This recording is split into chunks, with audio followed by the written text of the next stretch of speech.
इस वीडियो में कुछ और महत्वपूर्ण प्रश्नों के बारे में अध्ययन करेंगे जो आपकी पेपर के लिए अत्यंत महत्वपूर्ण रहेंगे। इस प्रकार के क्वेश्चन आएंगे, जरूरी नहीं है संख्या भी यही मिल जाए आपको, संख्या अलग हो सकती है लेकिन प्रकार लगभग यही रहेगा। तो जैसे मैं पहले लैसे मैसे पर आधारित कुछ प्रश्न बता रहा हूँ। लैसे और मैसे में क्या है, मैसे तो होता है वह बड़ी से बड़ी संख्या जो दी हुई संख्याओं को पूर्ण तरह विभाजित कर दे, और लैसे में क्या होता है, दी हुई संख्याओं से बड़ी से छोटी से छोटी वह संख्या जो दी हुई संख्याओं से विभाजित हो जाए, उसे लैसे कहते हैं। जैसे मैसे वाले सवाल है हमारा कि 16 और 24 का मैसे बताना है। मैसे इसको ज्ञात करने के दो तरीके हैं। पहला तरीका तो ये है, 16 के टुकड़े कर लीजिए, 2 दूनी 4 दूनी 8 दूनी 16, और फिर 24 के टुकड़े कर दीजिए। इसके आएंगे 2 दूनी 4 तिया दूनी 8 तिया 24।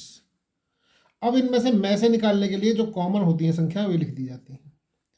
1 यानी कि 2, दूसरी गुणा 2, ये तीसरी गुणा 2, बाकी को छोड़ देते हैं। यानी कि क्या आया हमारा 8 आ जाएगा। 2 दूनी 4 दूनी 8, 8 इसका में से हो जाएगा।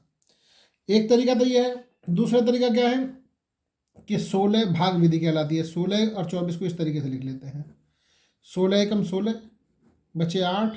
अब 16 ये वाली संख्या हमारी कहाँ जाएगी, यहाँ पर उतर आएगी 16, 8 दूनी 16। जब तक ये पूरा पूरा न कट जाए इस तरीके से ही उतारते चले जाएंगे। इस वाली संख्या से पूरा पूरा कट गया तो में से कितना हो जाता है हमारा, 8 हो जाएगा। ठीक है, और देखते हैं कुछ और सवालों के में से निकालने हैं। जैसे मान लिया हमारा है 27 और 63 है, इसका निकालना है। तो इसमें क्या करेंगे, वही भाग विधि से यदि 27 का देंगे और 63, 27 दूनी 54 आ जाएगा, और 9 यहाँ पर आ जाएगा, 27 यहाँ आ जाएगा, 9 तिया 27 हो जाएगा। ये हमारा यानी कि में से कितना हो जाएगा, 9। इस प्रकार से हम ऐसे निकाल सकते हैं। और लैसे वाले क्वेश्चन, जैसे हमारे को 5, 10 और 15 इनका लैसे निकालना है। तो लैसे निकालने के लिए क्या करें, 5, 10 और 15 यहाँ लिख दिया। 5 से भाग देंगे पहले। जिन संख्याओं के अंदर 5 या 0 आता है वो संख्या 5 से कट जाती हैं। 5 एकम 5, 5 दूनी 10, 5 तिया 15। फिर यहाँ पर तब तक करते हैं जब तक 1 1 ना आ जाए। फिर 2 से करेंगे तो 1 1 3 आ जाएगा। 3 से करेंगे 1 1 1 आ जाएगा। हमारे पास संख्या आई ये तीनों, तो लैसे के लिए इन तीनों की संख्या की गुणा कर देंगे। क्या 5 गुणा 2 गुणा 3, 5 दूनी 10 तिया 30, 30। वह छोटी से छोटी संख्या 30 होगी जो तीनों से कट जाएगी, इन तीनों संख्याओं से। इस प्रकार से हम इन सवालों को कर लेते हैं। और देखिए हमारे को जैसे मैसे का सवाल एक और देखते हैं। मैसे और लैसे के कुछ सवाल देखते हैं। ये दे रखा है हमें 144 और 198, इसका मैसे ज्ञात करना है। वही 144 और 198, एक बार जाएगा 144 आ जाएगा, 4 बचा 5 बचा। फिर हम 144 को यहाँ पर उतार लेंगे। 54 दूनी 108, 14 में 8 गए 6, यहाँ पर बचे हमारे 3। फिर 54 को यहाँ उतार लेंगे। 36 एकम 36, 14 में 6 गए 8 और 8 1 बचा यहाँ पर। 36 को यहाँ उतार लेंगे। 18 दूनी 36, यानी कि इसका में से कितना हो जाएगा, 18। चूँकि 18 से पूरी संख्या कट गई हमारी, इसका में से 18 हो जाएगा। एक सवाल और है कि हमारे को दे रखा है 75, 80 और दिया है 135। वह छोटी से छोटी संख्या जिसे दी हुई संख्याओं से भाग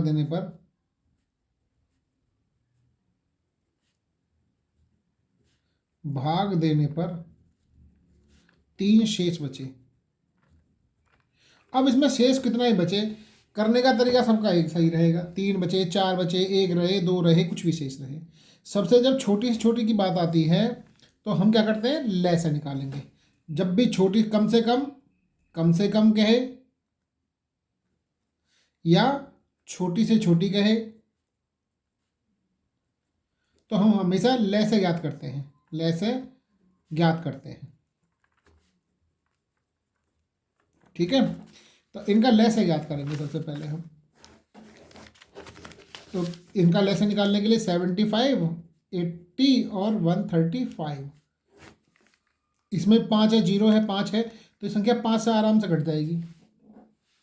5 से काटो, 5 एकम 5, 5 25, 5 एकम 5 छंग 30 और 5 दूनी 10, 5 सत्ते 35। ये संख्या हमारी 3 से आराम से कट जाएगी, क्योंकि 27 और 15 3 से कट जाए, 3 पंजे 15, 16 ऐसे उतार लेंगे, 3 नाम 27 हो जाएगा। अब हमारे पास में बचता है हमारा, ये संख्या किसी से भी आपस में नहीं कट रही हैं, तो इन संख्याओं को गुणा ऐसे ही कर देंगे, लय से बराबर हो जाएगा हमारा 5 गुणा 3 गुणा 5 गुणा 16 गुणा 9। 5 पंजे 25, 16 × 48 गुणा 9, इनकी गुणा कर लेंगे। 25 निम्मा 225 का 5 हासिल लगे 22, 25 चौका 100, 22 122 हो जाएगा, गुणा 9 कर लेंगे। 9 पंजे 45, 9 दूनी 18 का 8 हासिल लगा 18 और 4 22 का 2 हासिल लगे 2 और 9 दूनी 18 और 2 20 की 0 हासिल लगे 2, 9 एकम 9 और 2 11। ये संख्या आ गई, यानी कि ये संख्या वो संख्या आई, ये संख्या इन तीनों से पूरी पूरी कट जाएगी। तो हमें याद करना 3 शेषफल बचे, तो 3 जब शेष बचेगा तो 3 इसमें जोड़ देंगे। तो क्या करेंगे, अभिष्ट संख्या क्या हो जाएगी, अभिष्ट संख्या 11 0 25 प्लस 23, 11 0 28 हो जाएगा। यह संख्या हमारी अभिष्ट संख्या हो जाएगी। इस प्रकार से हम लैसे के और मैसे के सवाल कर सकते हैं। अब इससे अलग थोड़े और करते हैं हम सवाल, अनुपात वाले, प्रतिशत वाले और संख्याओं को, समीकरणों को सॉल्व करना। जैसे हमें दे दिया x + 2 = 3 दे दिया, हमें x का मान पूछ सकता है, तो क्या करेंगे, पक्षांतर करते हैं। क्या करते हैं, पक्षांतर करने पर संख्याओं को एक तरफ ले जाते हैं, बाकी संख्या ऐसे रह जाती है। हमारा x तो यहीं रहेंगे और 2 इधर प्लस का है, इधर जाके माइनस का हो जाएगा, तो x = 3 - 2 हो जाएगा, 1 बच जाएगा, x का मान 1 हो जाएगा। या और सवाल देखते हैं। मान लिया हमें दे दिया 2x + 5 = x - 3। अब हमें करना क्या है, या x + 3 x + 8 ले लो, यहाँ पर आसान हो जाएगा आपको करना। पक्षांतर करेंगे, वही पक्षांतर करने का मतलब होता है x वाले एक तरफ, संख्या वाले एक तरफ। 2x - x, 8 - 5, 2x में से x गए x, 8 में 5 गए 3, x = 3 हो जाएगा। x = 3 रख देंगे, दोनों बराबर हो जाएंगे हमारे।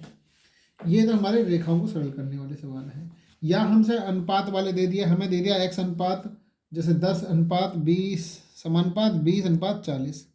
ऐसे सवालों को हल करने के लिए क्या करते हैं, बाहर बाहर वालों की गुणा कर देते हैं, अंदर अंदर वालों की गुणा कर देते हैं।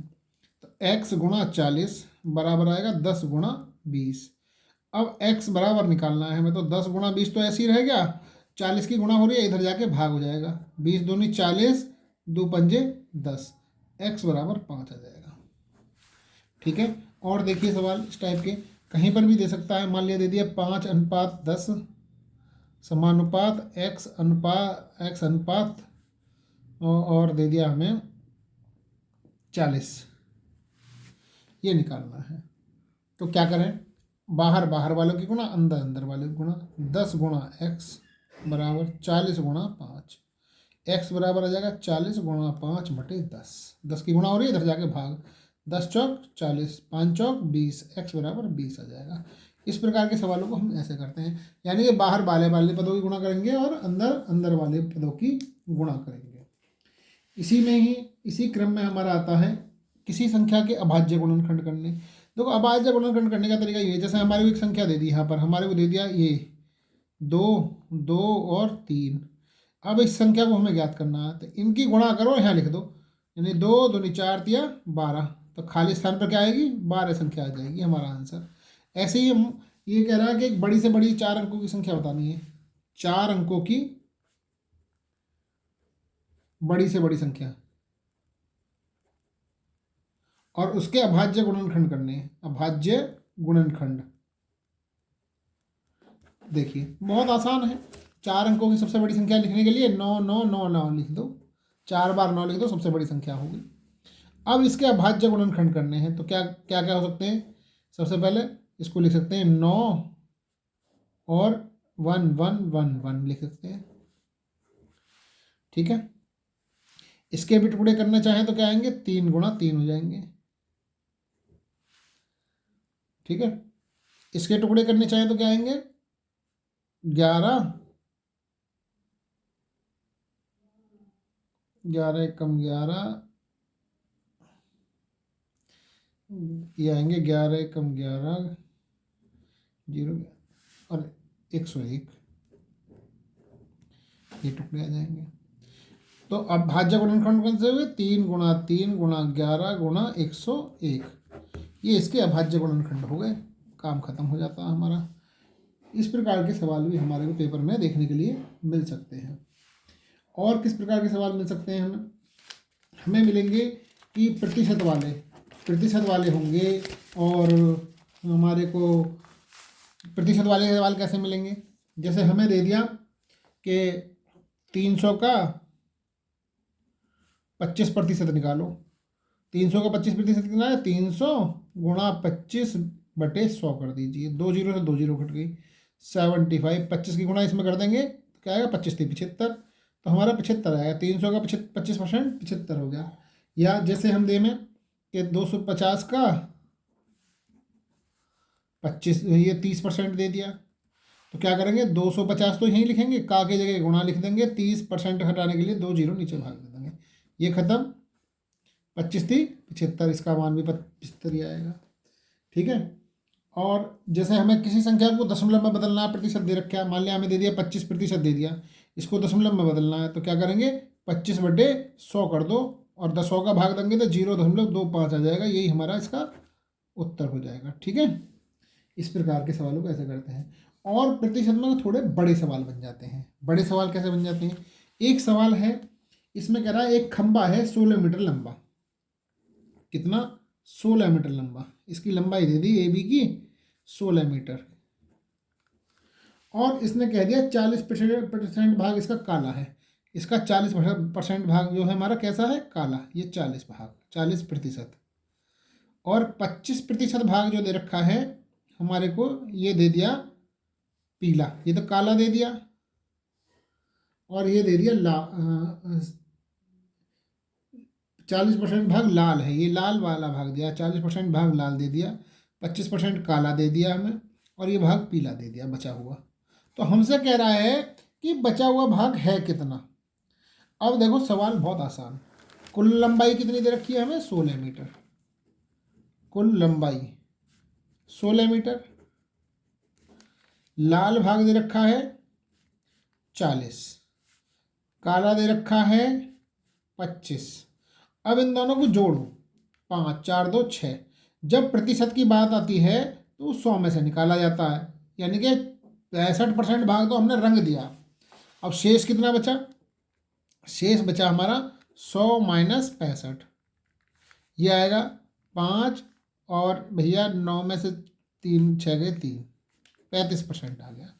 35% भाग जो है हमारा कैसा है, पीला है, किसका 35%, 16 का, 16 का 35% भाग पीला है, तो 16 गुणा 35 का की जगह गुणा 35/100 आ जाएगा हमारा। 5 सत्ते 35, 5 दूनी 5 बीसीएम 100, 16 सत्ते 112 बटे 20, 2 से काट लो, 2 दुसायम, 2 पंजे 10, 2 छिक्का 12, 56, 5.6 मीटर, 5.6 मीटर भाग ऐसा है जो कि कैसा है, पीले रंग का था हमारा। और देखते हैं और इम्पोर्टेंट सवाल इसमें किस तरीके के होंगे, कि जैसे हमें दे दिया कि एक मदन ने 90 रुपये के सेब खरीदे। 90 रुपये सेब कितने खरीदे? सेब खरीदे 90 रुपये के, और 20% सेब खराब निकल गए। कितने? 20% सेब खराब निकल गए।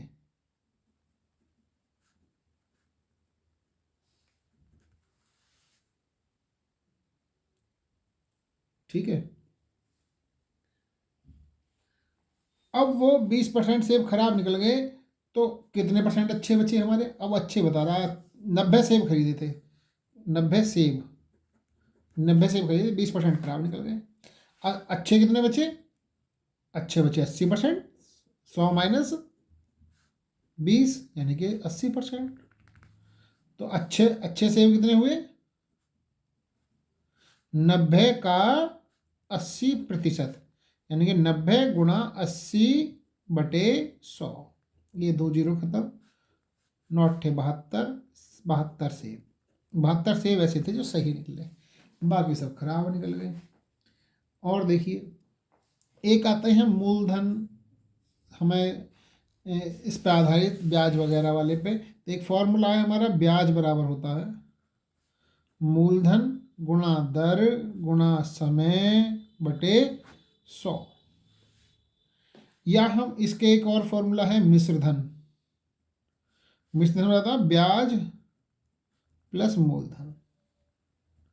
अब ऐसा समझो, ब्याज है क्या? मान लिया हमने किसी को पैसा दिया और उससे बदले में, मान लिया किसी को 100 रुपये दिए, और हमने कह दिया भाई 100 रुपये के बदले में 105 रुपये तेरे को देने पड़ेंगे, तो 5 रुपये जो हुआ वो ब्याज हुआ हमारा। ठीक है, उसको निकालने का तरीका ये फॉर्मूला लगाते हैं हम। जैसे हमें सवाल दे दिया एक कि भी मूलधन दे दिया हमें 2500 रुपये, समय दे दिया 2 वर्ष, और हमें दर दे दी 12%। तो हमें ब्याज और क्या निकालना है? ब्याज निकालना है और मिश्रधन ज्ञात करना है, दोनों ज्ञात करने हैं। तो सबसे पहले ब्याज ज्ञात करेंगे। अब ब्याज ज्ञात करने का तरीका देखो, वही फॉर्मूला, ब्याज बराबर क्या हो जाएगा? मूलधन गुणा दर गुणा समय बटे 100। 2500 गुणा दर 12 गुणा समय 2 वर्ष बटे 100। 2 जीरो से 2 जीरो करता हूँ, 25 गुणा 12 दूनी 24, 25 चौका 100, 25 दूनी 50 और 10 60, 600 हो गया हमारा। 600 रुपये ब्याज के देने पड़ेंगे। ठीक है, तो मिश्रधन ये तो हो गया हमारा ब्याज, और मिश्रधन कितना हो जाएगा? इसमें मूलधन जोड़ देंगे, 2500 प्लस 600, 3100 रुपये। अब उसे 2 साल बाद 3100 रुपये इसके बदले में देने पड़ेंगे। और प्रतिशत वाले सवाल कैसे होते हैं कि एक घड़ी 360 रुपये में खरीदी गई और 10% का लाभ पर बेच दी गई। घड़ी का क्रय मूल्य कितना है? घड़ी का क्रय मूल्य 360 रुपये। लाभ कितना है? 10%। विक्रय मूल्य हमें ज्ञात करना है। इस प्रकार के सवाल आएंगे। देखो, मैं आपको पहले बता दिया वीडियो के आरंभ में, इस प्रकार के सवाल आएंगे, इस प्रकार के सवाल आपको तैयार करने हैं। ठीक है, तो विक्रय मूल्य हो गया हमारा ये, तो हमें विक्रय मूल्य ज्ञात करना है। यानी विक्रय मूल्य बराबर क्या होगा? पहले लाभ निकाल लेते हैं। लाभ बराबर कितना होगा? 360 गुणा 10/100, 2 जीरो खत्म हमारी, 36 रुपये का लाभ हो गया। तो विक्रय मूल्य क्या होगा? जो हमारा क्रय मूल्य था उसमें 36 रुपये जोड़ दें, 360 प्लस 36, 6 9 3, इतने रुपये में बेच दे तो उसे 36 रुपये का लाभ हो जाएगा, यानी कि 10% का लाभ हो जाएगा। इस प्रकार से के सवाल आपको पेपर में देखने के लिए मिलेंगे। यदि फिर भी कोई परेशानी आती है तो आप मेरे को पर्सनल मेरे नंबर पर व्हाट्सएप करके सवाल पूछ सकते हैं। आप अच्छी तैयारी करें। Thank you.